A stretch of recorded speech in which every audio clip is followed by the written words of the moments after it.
सत्संग जी प्रेम से कहना, इस रब के दर्शन कर लो, इस परमात्मा के दर्शन कर लो। परमात्मा का नाम जप लो, परमात्मा के नाम की कोई माला फेर लो, परमात्मा के भजन सुन लो।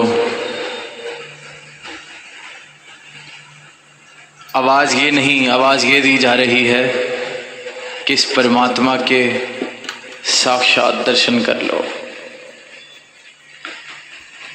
जिस परमात्मा के लिए कहा गया है अग्नि जला नहीं सकती, वायु उड़ा नहीं सकती, जल भिगो नहीं सकता। अभी अंतिम रचना में भी यही व्याख्यान सुना। ऐसा परमात्मा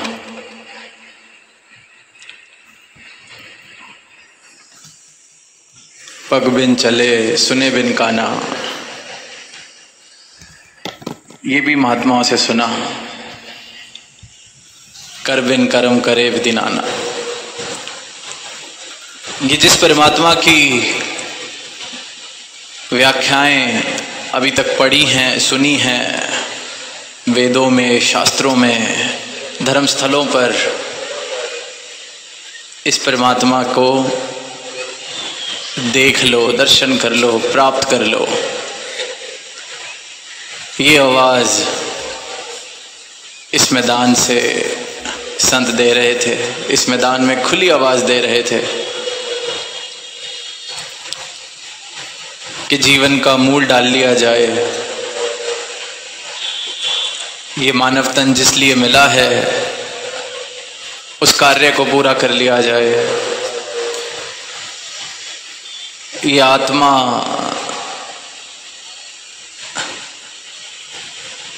जो भटक चुकी है इसका कल्याण कर लिया जाए। इस आत्मा को इसका निज घर दिखा दिया जाए ताकि इसका भी कल्याण हो सके। और यही कल्याण वाले भाव लेकर संत धरा पर आते हैं। जहाँ जाते हैं यही कल्याण वाली भावना, यही कल्याणकारी परोपकारी भाव कि सबका भला करो भगवान। हे परमात्मा, हे प्रभु, सबका ही भला हो, सबका ही कल्याण हो। और क्योंकि संत भक्त ये बात जानते हैं, ये बात का अनुभव कर चुके हैं कि सबसे बड़ा कल्याण किसी इंसान का अगर हो सकता है तो अपने इस प्रभु अविनाशी, जिसका ये इंसान अंश है, या आत्मा जिसकी अंश है, इस प्रभु की, इस परमात्मा की प्राप्ति से बड़ा कोई कल्याण नहीं, इससे बड़ा कोई उपकार नहीं। इसलिए फिर भक्त संत सदगुरु को इस परमात्मा से भी ऊपर का दर्जा देते हैं। गुरु गोविंद दऊ खड़े काके लागू पाए, इसलिए कहा कबीरदास जी ने, बलिहारी गुरु आपके गोविंदियों मिलाए। क्योंकि इससे ऊपर का कोई कल्याण हो ही नहीं सकता कि जिस सृजनहार ने ये सृष्टि बनाई, जिस अविनाशी ने, सर्वव्यापी ने, सर्वशक्तिमान ने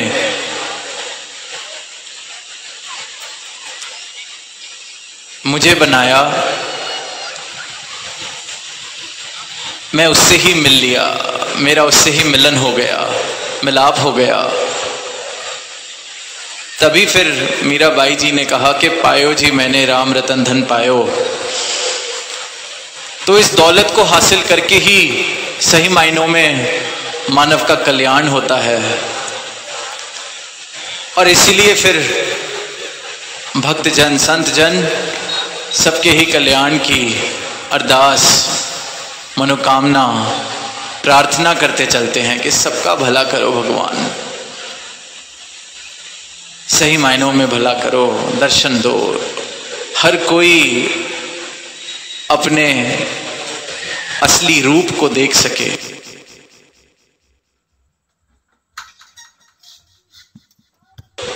प्रेम वाले भाव आते हैं, मिलन वाले भाव आते हैं। अज्ञानता, अंधकार मिट जाता है तो अहंकार खत्म होने लगता है। विनम्रता वाले भाव आते हैं, अपनत्व के भाव आते हैं, स्वीकृति के भाव आते हैं, दीवारें गिर जाती हैं। वसुधैव कुटुंबकम सही मायनों में समझ आने लगता है कि इन पंक्तियों का मतलब क्या है, कि क्यों है ये सारा संसार, एक परिवार क्यों है।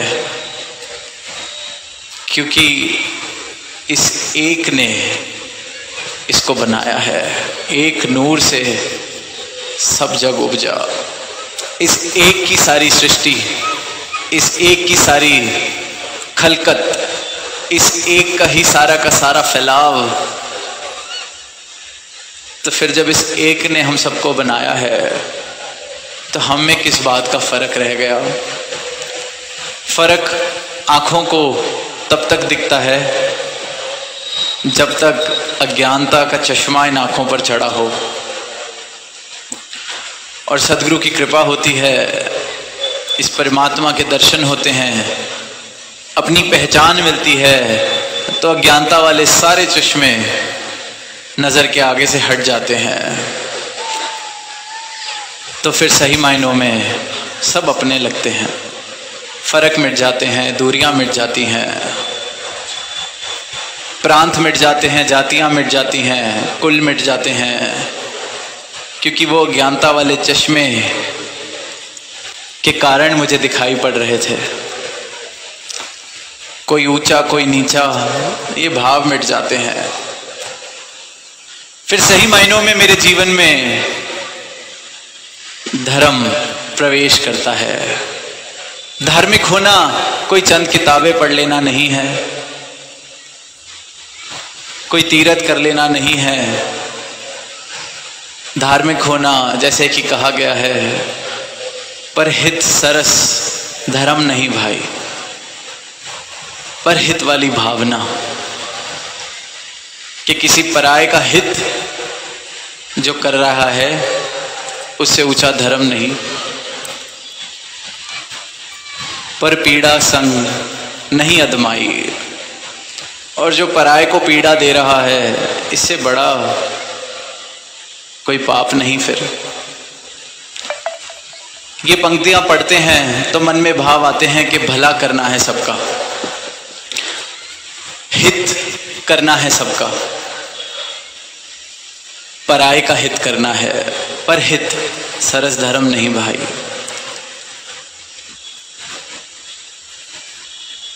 पर दास कहना चाहेगा कि जिस इंसान को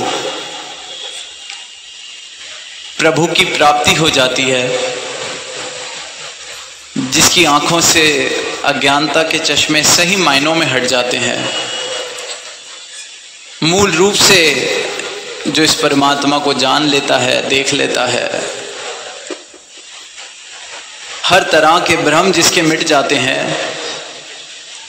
वो हित तो जरूर करता है पर उसको कोई पराया नहीं लगता। दुनिया की नजरों से वो पराये का ही हित कर रहा है, पर हित सरस धर्म नहीं भाई, पर उसके लिए कोई पराया नहीं। बात दुनियावी नजरों से देखें तो बड़ी सूक्ष्म, कि पराये का हित अगर कोई बिना प्रभु की जानकारी लिए भी कर रहा है तो भी धार्मिक हो गया क्या? वो बहुत मुबारक है इस प्रकार से किसी पराये का हित करना, बहुत ही मुबारक है। इंसानियत को ज़रूरत है ऐसे भावों की, ऐसे कर्मों की जो एक दूसरे का हित करें। पर जो भक्त की अवस्था होती है, जो संत की अवस्था होती है, जो इस परमात्मा का ज्ञान जिस जीवन में आ जाता है सदगुरु की कृपा से, वो भी हित कर रहा है पर उसकी नज़र पराया नहीं देख पाती, दिख ही नहीं सकता पराया कोई, क्योंकि उसको अपना मूल, अपनी पहचान मिल गई कि जब मैं इस ज्योति का अंश हूं, इस ज्योत का अंश हूँ, इस परमात्मा का अंश हूँ, तो सारे का सारा मानव परिवार भी इस परमात्मा का अंश है, बनाया हुआ है। हर घट में, हर इंसान में, हर व्यक्ति में। फिर इस परमात्मा की जब मैं दर्शन कर रहा हूँ तो खुद को ही देख रहा हूँ, अपने मालिक खालिक को ही सब में देख रहा हूँ, तो पराया कोई किस तरह से हुआ। फिर ये परिवार सही मायनों में सारा का सारा मेरा अपना बनने लग जाता है, लगने लग जाता है। तो परहित धर्म, परहित सरस धर्म नहीं भाई। वो पर का हित तो कर रहा है पर उसको कोई पर नहीं दिख रहा, पराया नहीं दिख रहा। ये इतनी ऊंची अवस्था प्राप्त कर लेते हैं प्रभु के संत, सदगुरु के भक्त, और ये अवस्था जीते जी प्राप्त की जा सकती है, अपनी पहचान करी जा सकती है। और पर पीड़ा सम नहीं अदमाई, ये भी चेतन किया जा रहा है कि हे इंसान, भूल के भी किसी को दुख ना पहुंचाओ, किसी का हृदय ना तोड़ो, किसी का दिल ना तोड़ो। परहित नहीं कर सकते, कोई बात नहीं। किसी का उपकार नहीं कर सकते, किसी के काम नहीं आ सकते, किसी की सेवा नहीं कर सकते, कोई बात नहीं। पर किसी का दिल ना दुखाया जाए, किसी को पीड़ा ना पहुंचाई जाए, क्योंकि उससे बड़ा फिर कोई अदमाई नहीं है, पाप नहीं है। और इंसान को जब देखते हैं पीड़ा पहुंचा रहा है एक दूसरे को, पर पीड़ा छोड़िए, जिसको अपना कहता है, अपना परिवार कहता है, उसको भी पीड़ा पहुंचाने में जरा देर नहीं लगा रहा इंसान। पर हित तो बहुत दूर की बात हो गई, पर पीड़ा भी बहुत दूर की बात हो गई। जो अपना है, जिसके साथ एक छत के नीचे रह रहा है, दुनियावी नजरों से जो उसके अपने हुए, भाई, माँ बाप, बच्चे, अन्य रिश्तेदार,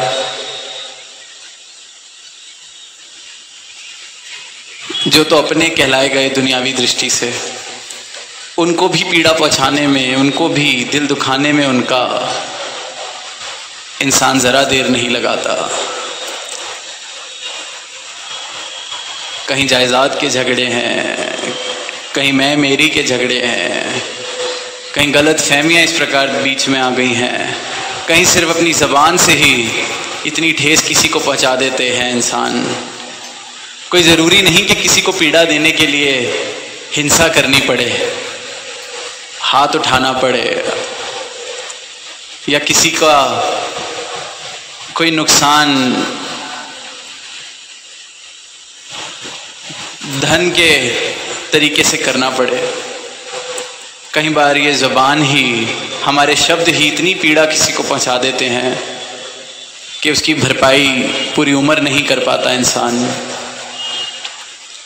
तभी फिर संतों ने ये भी कहा है कि हृदय तराजू तोल के फिर भार को मुख खोल, कि ये जो हृदय है इसके तराजू में विवेकपूर्ण तरीके से पहले तोल के जो बोलेगा, किसी का दिल दुखाने के लिए तो नहीं बोला जा रहा, किसी को नीचा दिखाने के लिए तो नहीं बोला जा रहा, अहंकार के भाव से तो नहीं बोला जा रहा। तोल के बोलो। किसी का दिल दुखाएं ऐसे शब्द बोलने से चुप रहना लाख दर्जे ऊंचा, लाख दर्जे अच्छा। तो पर पीड़ा के भाव से बचें, पर पीड़ा के कर्म से बचें, और इंसान जाग कर देखे कि संतों ने तो ये पर पीड़ा शब्द कहा है, पर पराये को तो मैं बाद में पीड़ा पहुंचाऊंगा, अपनों से ही मैं प्रेम नहीं कर पा रहा, अपनों को ही मैं पीड़ा दिए जा रहा हूं। और अवस्था जो होनी चाहिए इंसान की वो ये कि परहित सरस धर्म नहीं भाई, पर का हित कर सकूं, ऐसी अवस्था तो मैं इंसान हूं, तो फिर ये इंसानियत जिंदा है, तो फिर मुबारक है इस मानव तन में आना कि परोपकार और सेवा वाले भाव, सद्भाव लेकर ये जीवन जिया जा रहा है। और फिर वहाँ संत ये आवाज देते हैं कि उससे भी ऊंची एक अवस्था प्राप्त की जा सकती है। मुबारक है कि आप पराये का हित कर रहे हैं, सेवा कर रहे हैं, बहुत मुबारक है। पर इससे भी एक ऊंची अवस्था प्राप्त की जा सकती है जिसके लिए मानव तन मिला है। इस परमात्मा को प्राप्त करके पराये वाले भाव खत्म किए जा सकते हैं, मैं मेरी वाले भाव खत्म किए जा सकते हैं। ये प्रेमा भक्ति के भाव में इस प्रकार से डूबा जा सकता है कि सिर्फ और सिर्फ प्रेम और अपनत्व के भाव से जीवन सराबोर हो जाए मेरा। यही शिक्षा, यही आवाज, यही संदेश मानव मात्र को दिया जा रहा है। पर मानव बहुत सी संकीर्णताओं में इस प्रकार से बंध चुका है कि सिर्फ और सिर्फ अपना हित, उसके लिए चाहे कुछ भी करना पड़े। एक बार एक फकीर किसी शहर में गुजरा तो किसी घर पे रुका एक गिलास पानी मांगने के लिए। गर्मी का समय था तो उस घर में रहने वालों ने पानी तो पिलाया ही, पर साथ में बहुत सेवा की कि चलो कोई संत फकीर आए हैं, इनकी सेवा कर ली जाए, कुछ पुण्य हम भी कमा लें। उन्होंने सेवा की, विश्राम कराया, खिलाया, खूब सेवा की। संत बहुत खुश हुए, फकीर बहुत खुश हुआ। तो जाते जाते उस फकीर से कहते हैं कि आप आए हैं, आपका बहुत शुक्राना। कोई एक ऐसी बात हमें बता के जाइए, क्या एक ऐसा काम हम करें जिससे हमारा जीवन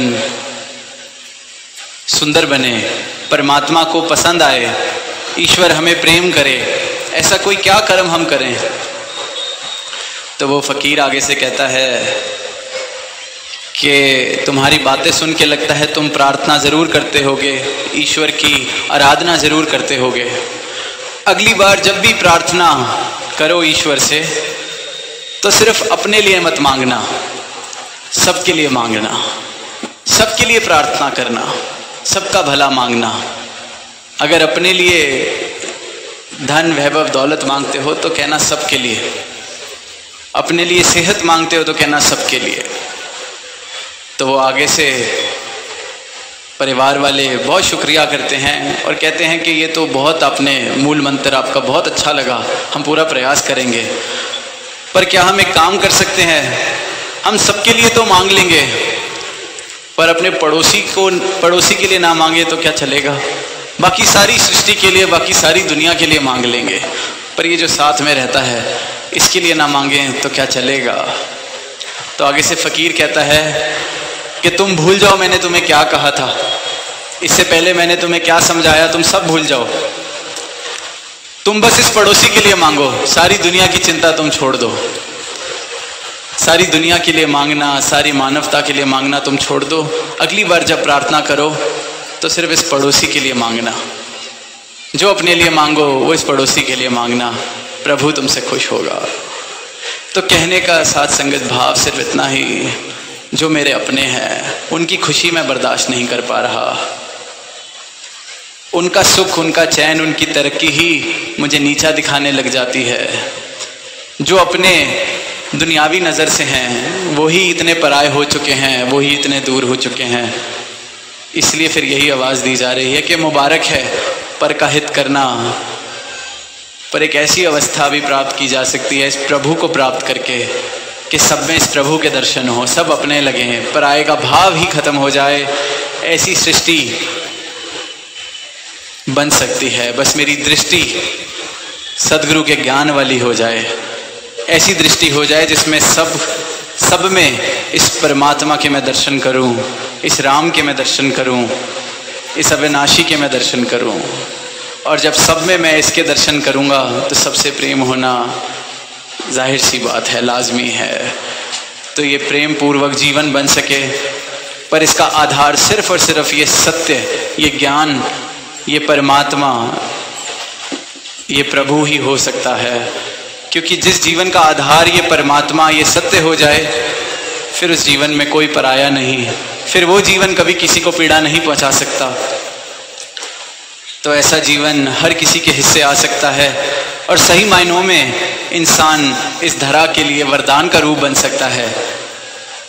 बस प्राप्ति करनी है तो इस सत्य की, मांग करनी है तो इस सत्य की, चाहना करनी है तो इस सत्य की, इस परमात्मा के प्रेम में इस प्रकार डूबते चले जाएं कि एक सुंदर सृष्टि का निर्माण हम सब मिलकर करते चले जाएं। प्रेम से कहना आमीन।